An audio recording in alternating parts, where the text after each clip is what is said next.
Nah, selanjutnya saya akan membahas nih mengenai parenting style. Ada 4 macam parenting style. Yang pertama adalah otoritatif. Ini autoritatif ya. Lalu yang kedua adalah otoritarian atau kita bilangnya otoriter. Jadi fokus pada kepatuhan, pada hukuman gitu ya, bukan kedisiplinan. Lalu yang ketiga malah permisif. Aduh, bingung lah. Ya udahlah, biarin aja anaknya gitu ya. Atau malah nggak terlibat. Jadi tadi seperti diabaikan. Kita itu yang mana ya? Nah, coba nih, Bapak Ibu bisa mengevaluasi sebenarnya ya.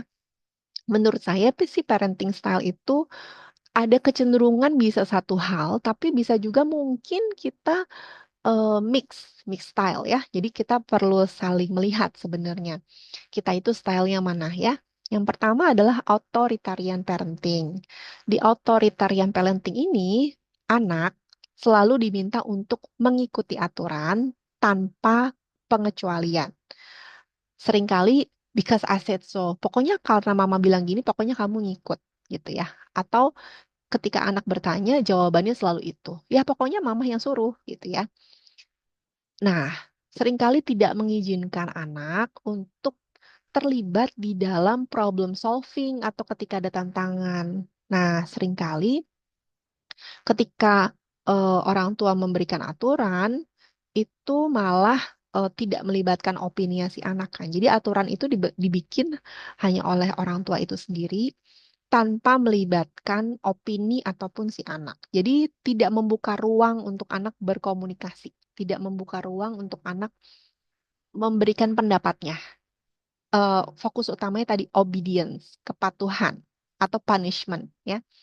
Seringkali menggunakan punishment apa namanya hukuman dibandingkan kedisiplinan. Jadi seringkali minta agar anak itu mengakui kesalahannya, tapi tidak menyadari kenapa ya anak itu kok melakukan kesalahan dan tidak membahasnya bersama dengan anak. Karena akan sangat mungkin sebenarnya anak itu melakukan kesalahan ya karena dia tidak paham, karena tidak dimengerti, atau tadi ada impuls-impuls dorongan yang membuat dia melakukan kesalahan, atau tadi kayaknya nih lingkungannya perlu dikondisikan karena terlalu menggiurkan buat anak melakukan kesalahan gitu ya. Jadi makanya anak melakukan kesalahan lagi. Jadi ini penting sebenarnya untuk orang tua tuh melihat dari semua sisi sebenarnya tidak hanya melihat bahwa oh ya ketika anak melanggar aturan maka dia salah. Nah, ini adalah orang tua dengan otoriter. Orang tua otoriter itu seperti itu, tidak melihat bahwa ada banyak ada banyak faktor yang bisa mengkontribusi ketika anak melakukan kesalahan, ya. Anak-anak dengan orang tua otoriter itu punya apa namanya faktor resiko eh, pembentukan self esteemnya itu menjadi punya masalah, ya, karena opini mereka itu tidak dihargai, ya. Nah, sementara orang tua yang permisif itu seringkali eh, apa ya? Jadi seringkali sulit nih untuk memutuskan sesuatu. Eh, Aduh, nggak mau terlibat deh gitu ya. Sulit sekali eh, kalau misalkan mereka masuk di dalam eh, apa namanya konflik tuh karena masalahnya menjadi besar, baru mereka masuk. Tapi kalau misalkan masalahnya ya kelihatannya nggak perlu-perlu banget deh terlibat gitu ya, maka dia tidak akan masuk. Nah, seringkali juga ada ungkapan bahwa ya namanya juga anak-anak gitu ya, tapi tanpa memberikan penjelasan bahwa perilaku yang dimunculkan anak itu perlu dikasih eh perlu dikasih pemahaman, perlu didiskusikan sebenarnya kepada anak. Jadi artinya ya sederhananya anaknya perlu dikasih tahu bahwa hal itu perilaku yang apa loh. Jadi diskusi kepada anak itu seringkali tidak muncul pada parenting yang permisif ya. Nah, seringkali ketika mereka orang tua permisif ini melakukan konsekuensi, mereka tidak apa namanya tidak konsisten terhadap konsekuensinya. Jadi kadang-kadang dilakuin, kadang-kadang enggak, apalagi kalau misalkan anaknya ngerengek gitu ya. Wah, udah deh langsung dikasih mungkin ya. Jadi kurang kurang kuat, kurang strict gitu ya. Nah, permissive parents seringkali itu eh, lebih banyak mengambil peran sebagai teman dibandingkan sebagai orang tua. Artinya toleransinya mungkin besar gitu ya. Padahal eh, sebenarnya peran ini nggak salah sih ketika kita ingin menjadi temannya si anak, tapi eh, tidak ada batasan yang tadi tentang ketegasan, tentang habit yang diulang-ulang, adanya komunikasi terkait dengan kamu salah loh karena ini. Nah, itu mereka menghindari hal itu ya, karena buat mereka itu akan membuat anak menjauh bisa jadi gitu ya, atau membuat anak jadi nggak mau lagi nih ngobrol sama mama misalkan. Makanya hal itu dilakukan oleh permissive parenting. Lalu yang ketiga adalah uninvolved parenting. Uninvolved parents ini seringkali tidak memiliki banyak pengetahuan tentang apa yang dilakukan oleh si anak. Jadi mungkin aturannya menjadi sedikit kalau di dalam rumah tangga dan seringkali tidak banyak diberikan guidance, arahan gitu ya, atau malahan pengasuhan gitu ya.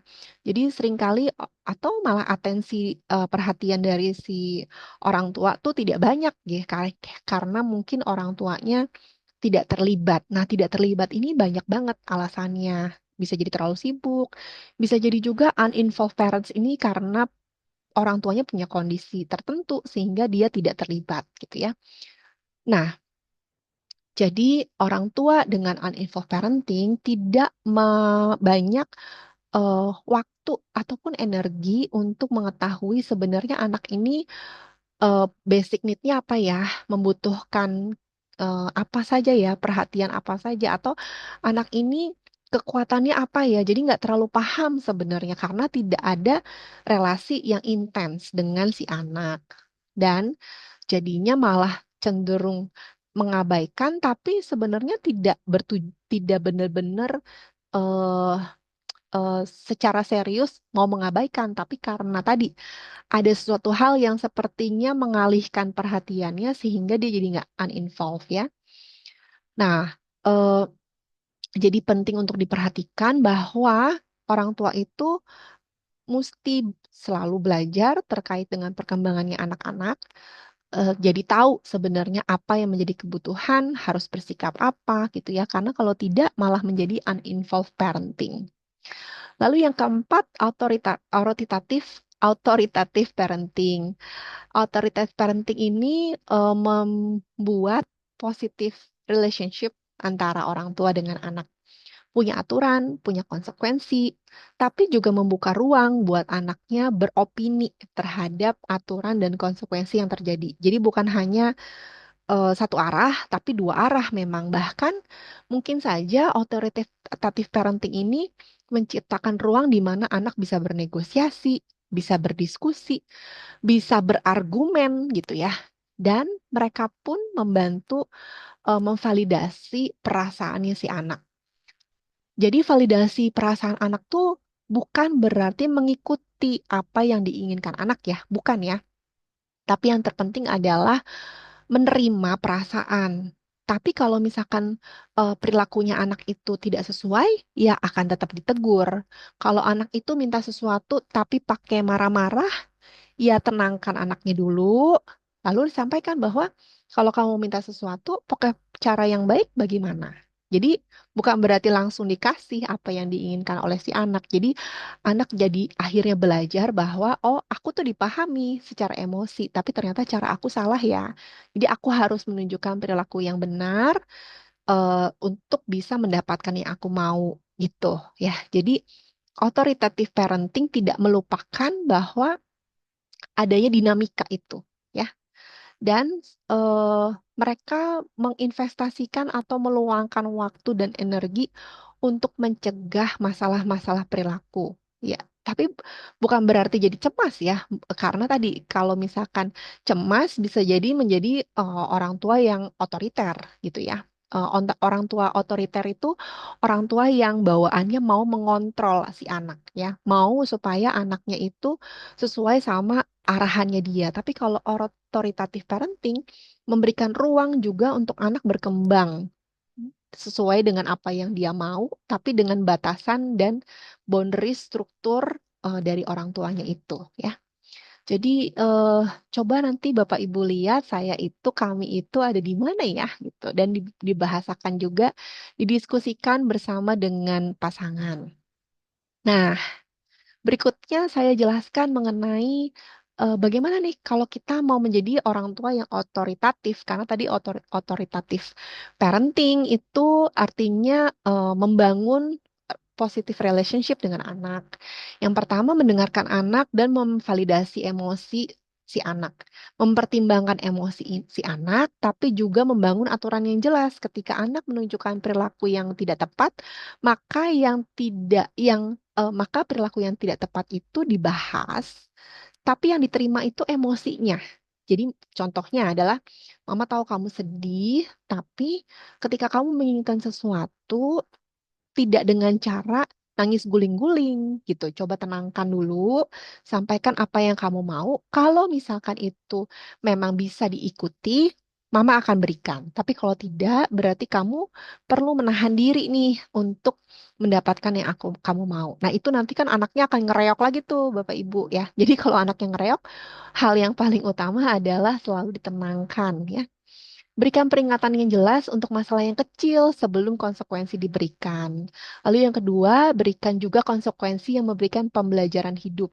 Jadi konsekuensi itu bukan hukuman, tapi aksi reaksi, sebab akibat. Ya, sederhananya adalah kalau misalkan anak itu membuat nangis temannya, membuat nangis saudaranya, tidak hanya sesederhana minta maaf saja, tapi apa yang bisa kamu lakukan karena saudara kamu atau teman kamu tuh nangis. Apa yang bisa kamu lakukan? Itu bagian dari konsekuensi ketika membuat seseorang nangis.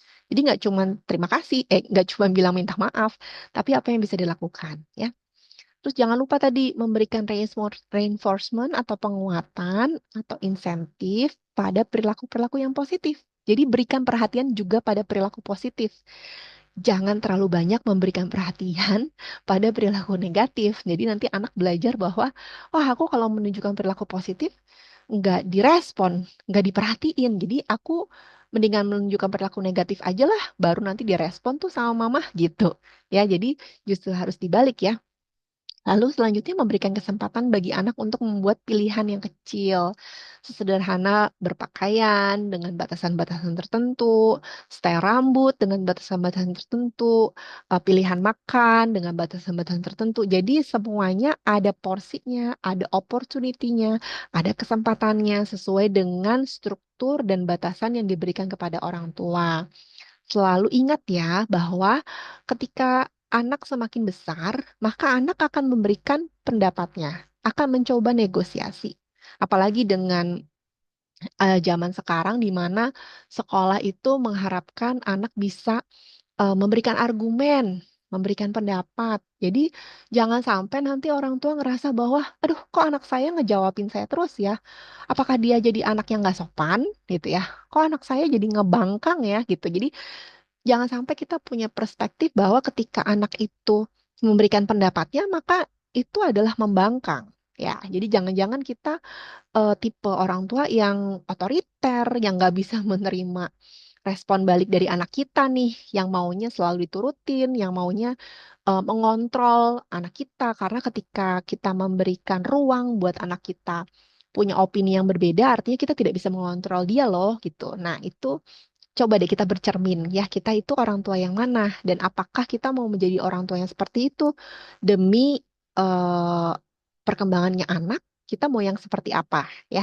Coba dinilai kembali ya. Jadi jangan lupa untuk menjaga relasi juga yang sehat dengan anak ya.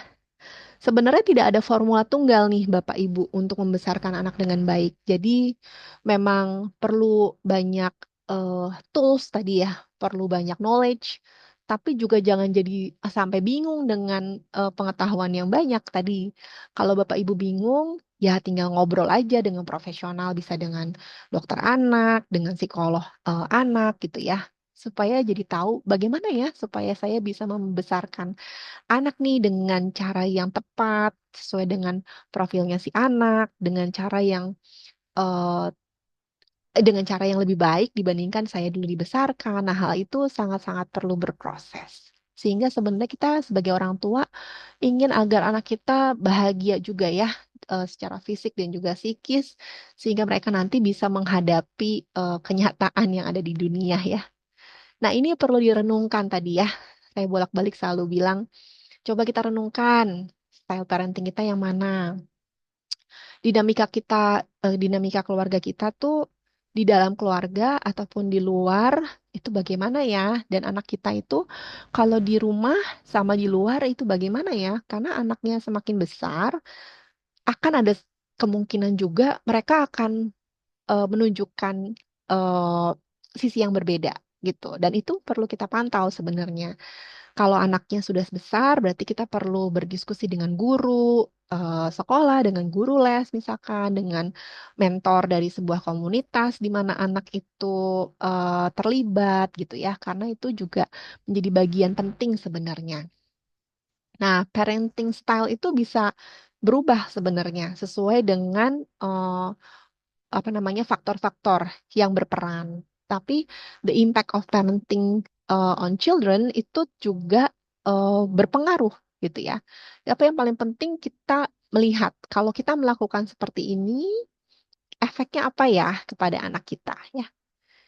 Nah, bagian ini tadi saya sudah bahas juga ya tentang foundation, parenting style gitu ya. Nanti Bapak Ibu bisa baca lebih lanjut. Nah, ini juga co-parenting yang perlu dibangun antara kita dengan kakek nenek itu juga menjadi penting untuk dibahas dan juga dipahami serta dilakukan ya.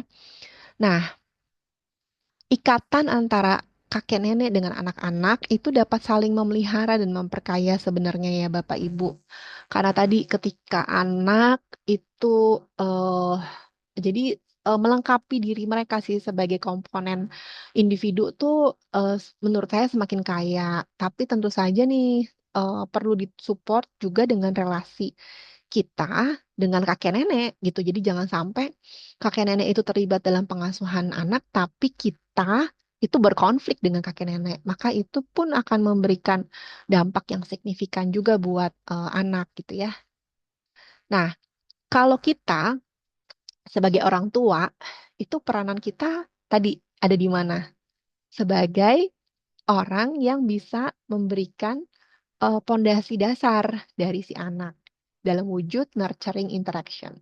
Jadi kalau dari Stanley Greenspan itu menggambarkan di sini bahwa anak adalah pohon, maka kita itu adalah di sini nih nurturing interaction. Jadi kalau ini pohon, di bawahnya adalah akar-akar, yaitu kemampuan si anak, kemampuan-kemampuan dasar dari anak, sehingga nanti anak itu punya pohon yang sehat, ya. Jadi yang paling penting sebenarnya anak itu tumbuhnya di mana. Jadi kalau itu pohon kan yang kita lihat nutrisi dari tanahnya itu bagaimana. Kita itu tanah yang gembur atau tanah yang tidak gembur. Kalau kita mau jadi tanah yang gembur, kita perlu punya apa gitu ya. Nah, bagian dari kita sebagai orang tua atau orang dewasa di sekitar anak adalah eh, nutrisi terkait dengan sejauh mana knowledge kita, pemahaman kita terhadap anak, terhadap perkembangan anak, terhadap bagaimana kita merespon tadi parenting style kita bagaimana gitu ya. Bagaimana respon kita, bagaimana kita secara hati berinteraksi dengan anak gitu ya. Attachment kita bagaimana nih, tune in-nya kita, hati kita tuh nyambungnya sama anak bagaimana ya gitu. Karena kalau kita merasakan sesuatu dalam interaksi kita dengan anak, anak pun merasakan hal yang sama gitu ya. Dan disitulah sebenarnya bagaimana kasih sayang itu terbentuk dan terasa sebenarnya ya. Jadi tadi pengasuhan yang sejalan meskipun style yang berbeda itu tidak apa-apa, tapi yang penting adanya komunikasi antara orang dewasa di sekitar anak harus selalu terjalin. antar orang tua, ketika orang tua dengan kakek nenek, orang tua dengan pengasuh, orang tua dengan guru gitu ya. Yang paling penting ingat nature dan nurture. Nature itu bawaan dan nurture itu adalah pola pengasuhan ataupun lingkungan. Itu punya peranan yang cukup penting bagi perkembangan anak. Lingkungan yang diharapkan adalah lingkungan yang memberikan rasa aman, responsif, hangat. Jadi ingat tanah yang gembur ya. Aman, responsif, hangat itu tidak memanjakan ya. Tapi adanya boundaries, merespon hangat, tetap sangat bisa diberikan kepada anak.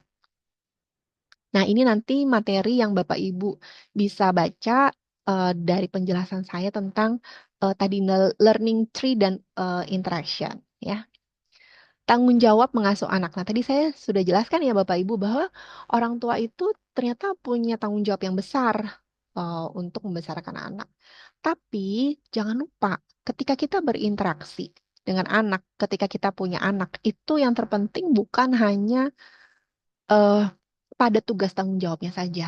Tadi harus pakai hati nih ketika melakukan tanggung jawab ini gitu ya. Jadi kalau hatinya nggak kerasa, maka ini semua hanya bentuk dari suatu hal yang lapisannya itu ada di luar. Jadi kalau kita mau punya hubungan yang dalam dengan anak, kita juga harus pakai hati. Tadi memberikan cinta tanpa syarat, memberikan cinta yang mewujudkan adanya boundaries, adanya struktur. Karena kalau nggak ada aturan, nggak ada boundaries, maka anak juga jadi tidak punya prediksi terhadap apa yang harus dia lakukan di lingkungannya dia, gitu ya. Jadi penting segala sesuatu yang memunculkan tanggung jawab dalam pengasuhan anak itu disertai dengan hati. Hati kita juga berproses ketika kita pun bisa mengelola diri kita nih, mengelola stres kita sebagai orang tua, itu jangan lupa ya. Karena ketika kita berperan dalam pengasuhan anak, maka di situ eh apa namanya relasi diri kita dengan diri kita sendiri itu pun berperan. Kalau kita punya punya batasan-batasan, kalau kita punya kesulitan dalam mengelola stres atau kita mungkin memasuki fase-fase seperti depresi, burnout gitu ya, maka kita pun sebenarnya perlu ditolong nih gitu. Karena kalau enggak, kita nggak bisa melakukan tanggung jawab ini dalam pengasuhan anak. Dan ini banyak banget ya. Dan saya sering bilang banget sama orang tua, mempunyai anak itu, mengasuh anak itu sulit gitu dan nggak mudah sebenarnya. Tadi ada muncul rasa frustasi, sesederhana kalau anaknya nggak mau makan, nggak mau tidur gitu ya, atau anaknya punya masalah dalam perkembangan sehingga mungkin belum ngomong, belum jalan gitu ya, atau malah tantrum gitu ya. Sehingga sangat penting sebenarnya kita itu juga dilengkapi secara psikis untuk bisa mengelola diri kita ya.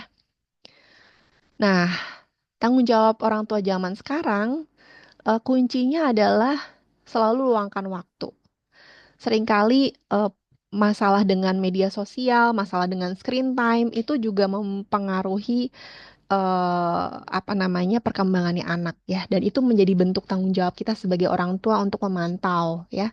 Dan juga tadi adanya komunikasi, berinteraksi gitu ya.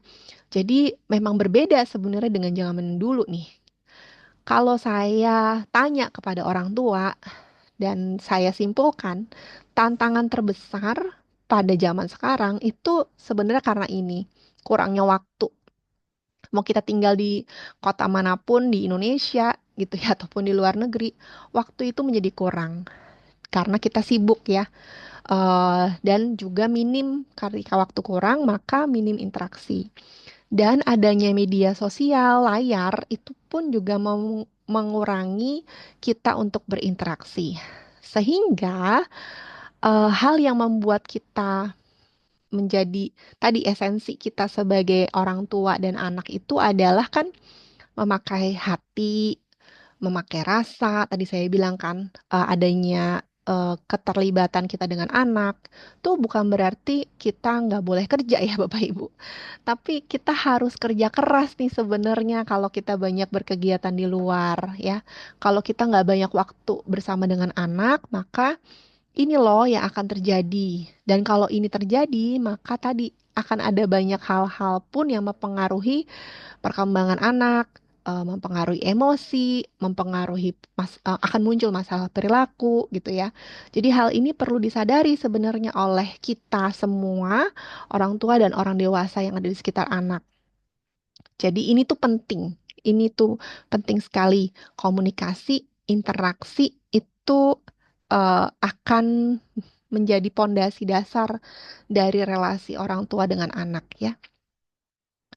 Nah, ketika anak-anak sudah sekolah ataupun sudah punya komunitas, penting kita untuk membangun komunikasi dengan sekolah ya.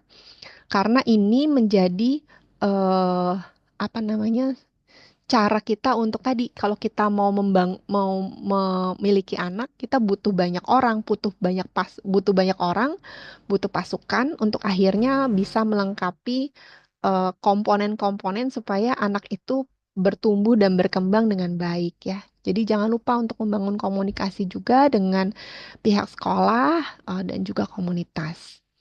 Nah, ini saya sampaikan secara singkat untuk remaja ya tadi. Harus seperti apa sih? Sama, balik lagi kan tentang komunikasi yang terbuka, ada keterlibatan gitu ya. Karena ini menjadi penting sebenarnya.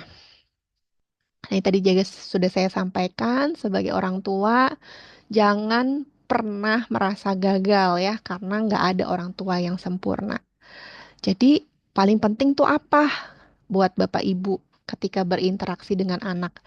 Apakah kualitas ataupun kuantitas. Kalau buat orang tua mungkin ya kualitas aja lah gitu ya.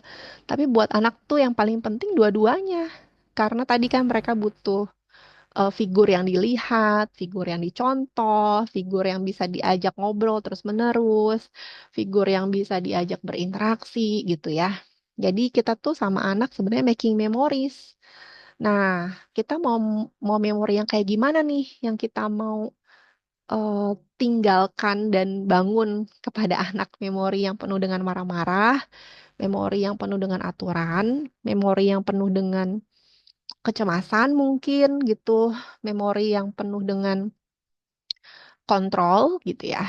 Jadi pengasuhan itu kan seumur hidup ya Bapak Ibu. Jadi ingat bahwa ketika pengasuhan yang itu seumur hidup, yang berproses itu tidak hanya anak, tapi juga diri kita. Dan tidak pernah ada kata berhenti belajar untuk memahami anak kita dan juga diri kita sendiri. Karena akan menjadi individu yang berbeda nantinya. Dan mereka itu butuh kita sebagai orang tua. Anak itu butuh orang tuanya. Orang tua kalau merasa perlu dibantu, maka dia harus dibantu duluan, bukan anaknya, ya. Jadi orang tua itu butuh untuk membantu anak karena mereka butuh dicintai tanpa syarat, ya tadi tanpa syarat, unconditional love, butuh diperhatikan, butuh dipahami, butuh dihormati, dan butuh didengarkan. Jadi selalu cinta tanpa syarat itu harus selalu ada dalam interaksi kita dengan anak-anak ya. Baik, jadi saya harapkan dalam penjelasan saya eh, Bapak Ibu bisa membersamai eh, diri dalam mendampingi anak-anak. Jadi jangan lupa bahwa usaha yang sudah Bapak Ibu lakukan itu pasti ada hasilnya ya. Sampai ketemu dalam kelas-kelas saya selanjutnya.